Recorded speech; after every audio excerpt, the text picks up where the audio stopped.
So, in this video, I'll show you how to repost an Instagram story when someone tags you in it.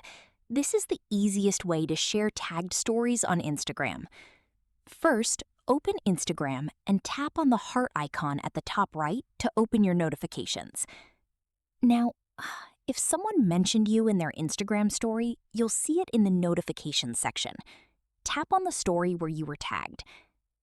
Once it opens, you'll see the Add to Your Story option at the bottom. Just tap on it. Now the tagged Instagram story will open in the story editor. From here, you can customize it before posting. If you want the story image to appear bigger, simply tap on the photo once and it'll expand to full screen. Tap again if you want the normal repost style back. You can also change the background color, add text, or even type a quick reply like "thank you" or "check this out." This works exactly like editing a normal Instagram story.